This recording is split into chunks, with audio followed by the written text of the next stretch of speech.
আমি এবিএম সিরাজুল হক সাজিদ, বাংলাদেশ ধর্মবিষয়ক কেন্দ্রীয় উপকমিটির সদস্য। আমার রক্ত আওয়ামী লীগের রক্ত, বঙ্গবন্ধুর আদর্শের রক্ত। কারণ আমার বাবা হোসেন আলী সরকার মুক্তাগাছা উপজেলা প্রতিষ্ঠাকালীন আওয়ামী লীগের সহসভাপতি। আমি অত্যন্ত গর্বিত আমার বাবা মধ্যবর্তী পর্যন্ত জীবিত আছেন এবং ৭৫ বছর রাজনীতির কেরিয়ারে কখনো পদবঞ্চিত হননি। আওয়ামী লীগের প্রতিটা কাউন্সিলে উনি কিন্তু পদে ছিলেন এবং বর্তমানে মানুষের যারা আওয়ামী লীগের উপদেষ্টা মণ্ডলীর সদস্য হিসেবে কার্যরত আছেন এবং এখনও সক্রিয় রাজনীতি করেন। আমার বাবা ১৯৫২ ভাষা আন্দোলন থেকে শুরু করে ৫৪ যুদ্ধপণ, ৬২ ছাত্র আন্দোলন, ৬৬ স্বাধীনতা আন্দোলন, ১৯৬৯ গণ আন্দোলন থেকে শুরু করে ৭১ আন্দোলনে উনি সক্রিয় ভূমিকা পালন করছেন।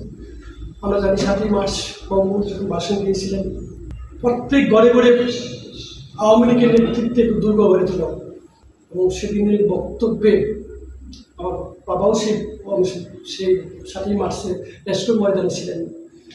সেইখান থেকে প্রতিটা নেতাই কিন্তু এলাকাতে ছড়িয়ে পড়ছিলেন এবং এখানে বলে রাখা উচিত বাংলাদেশ আওয়ামী লীগের যারা প্রতিষ্ঠাকালীন সদস্য তারা কিন্তু মুক্তিযুদ্ধের সংগঠক হিসেবে কাজ করছেন। সেনাপতি না থাকলে কিন্তু যুদ্ধ করা যায় না। এখন তারা এলাকাতে এসেছেন, এলাকার লোক ইয়ং ছেলেদেরকে জেনারেশনকে উদ্বুদ্ধ করছেন এবং উদ্বুদ্ধ করে তাদেরকে একত্রিত করছেন এবং তারা ইন্ডিয়ান বর্ডারে পাঠিয়ে তাদেরকে ট্রেনিং করে কিন্তু মুক্তিযুদ্ধের নেপথ্যে নেতৃত্ব দিয়েছেন। আজকে যদি আমরা আওয়ামী লীগের নেতৃস্থানীয় যাদেরকে দেখি সবাই কিন্তু মুক্তিযুদ্ধের সংগঠন। কারণ মুক্তিযুদ্ধকে লিডিং দিতে হলে এদেশের আপামর জনসাধারণকে মুক্তিযুদ্ধে সম্পৃক্ত করতে হলে তাদেরকে অবশ্যই এলাকাতে প্রতিটা গণের কাছে যেতে হবে এবং প্রতিটা আপামর জনসাধারণকে বোঝাতে হবে বঙ্গবন্ধু ডাক দিচ্ছে, আমাদের যুদ্ধে যেতে হবে। এবং আমার বাবা ১৯৭১ সনে আমাদের এলাকাতে আমাদের মুক্তাগাছার ইয়ং জেনারেশন থেকে শুরু করে সবাইকে উদ্বুদ্ধ করছেন এবং আমাদের বাড়িতে মুক্তিযোদ্ধা ক্যাম্প ছিল। আমার মা মুক্তিযোদ্ধাকে রান্না করে খাইছেন। আমার বাবা সাইকেল করে অনেক মুক্তিযোদ্ধাদেরকে ইন্ডিয়ার বর্ডারে দিয়ে আসছেন এবং উনি ওইখানে অবস্থান করে আবার বাংলাদেশে আসছেন, আবার অনেকে আবার ইন্ডিয়া নিয়ে গেছেন। সেই অর্থে ১৯৭১ সনে আমরা জানি অনেক মুক্তিযুদ্ধ সংগঠন পরবর্তীতে মুক্তিযুদ্ধ সার্টিফিকেট দিয়েছেন। আমার আব্বা কিন্তু মুক্তিযুদ্ধে সর্বোত্তভাবে থাকলেও কিন্তু উনি মুক্তিযুদ্ধ সার্টিফিকেট নেন। যেহেতু মুক্তিযুদ্ধ সার্টিফিকেট নেননি, সুতরাং আমরা ৭ ভাই সবাই উৎসীবিত। আমরাও কিন্তু কোনো সরকারি চাকরি পাইনি, কারণ আমার বাবা কোনোদিন কোনো চাকরির জন্য সুপারিশ করেনি। আমার বাবা রাজনীতি করছেন, উনি এক বাপের এক সন্তান ছিলেন। উনি ওনার পারিবারিক সম্পত্তি বিক্রি করে উনি রাজনীতি করছেন। আমাদের রাজনৈতিক কেরিয়ারে আমাদের সম্পত্তি কিন্তু ডে বাই ডে কমছে। আমার বাবা রাজনীতির কারণে কিন্তু আমরা আমাদের সম্পত্তি পারিনি এবং ডে বাই ডে সম্পত্তি কমছে। আমি এই জন্য গর্বিত যে আমার বাবা ৭৫ বছর রাজনীতি কেরিয়ারে তার কোনো কালিমা নেই। ৭৫ বছর রাজনীতি কেরিয়ারে মাথা উঁচু করে দাঁড়াতে পারি, আমার আব্বাকে নিয়ে অহংকার করতে পারি। কিন্তু মাননীয় প্রধানমন্ত্রীর কাছে আমার একটা আফসোস থাকবে, ১৯৭১ সালে যারা মুক্তিযুদ্ধকে লিডিং দিয়েছে, যারা সংগঠক ছিল, তারা কেন উপেক্ষিত? তাদের সন্তানরা কেন উপেক্ষিত? আজকে আমরা বড় গলায় বলতে পারি না যে আমার বাবা আমার মুক্তিযুদ্ধের সংগঠক ছিল। কারণ হলো মুক্তিযোদ্ধাদেরকে, মুক্তিযুদ্ধের সন্তানদেরকে কিন্তু সূর্য সন্তান মনে করা হয়, আমরা কিন্তু উপেক্ষিত। আমরা জানি বঙ্গবন্ধু না হলে কিন্তু আওয়ামী লীগ হতো না, আর আওয়ামী লীগ যদি না হতো তাহলে মুক্তিযুদ্ধ হতো না। আর মুক্তিযুদ্ধ আওয়ামী লীগের যারা নেতৃত্ব দিয়েছে, যারা আওয়ামী লীগকে সংগঠিত করছে, যারা মুক্তিযুদ্ধকে সংগঠিত করছে, তারা আজকে উপেক্ষিত। তারপর কোনো আফসোস নেই।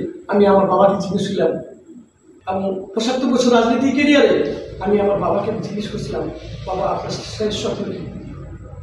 ওনারা তিনি বলছেন, মাননীয় প্রধানমন্ত্রী বঙ্গবন্ধুর কন্যা শেখ হাসিনা যেভাবে দেশ চালাচ্ছে তাতেই আমি অনেক খুশি। আমার স্বপ্ন বঙ্গবন্ধুর মেয়ে যেন আজীবন এইভাবে দেশ চালাতে পারে। ওনারা তো রাজনীতি করছেন, টাকার জন্য রাজনীতি করেন নাই। আজকে আগামী ২৩শে জুন আওয়ামী লীগের 75তম প্রতিষ্ঠাবার্ষিকী।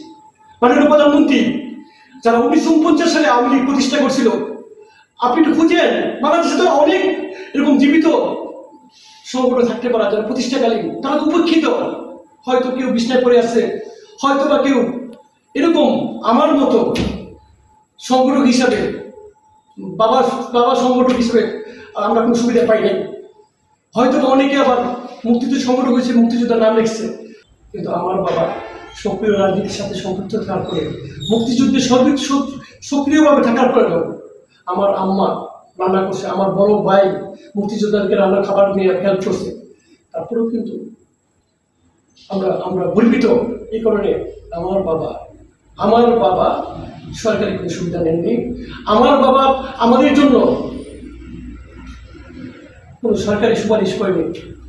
এই জন্য আমরা অহংকার করি।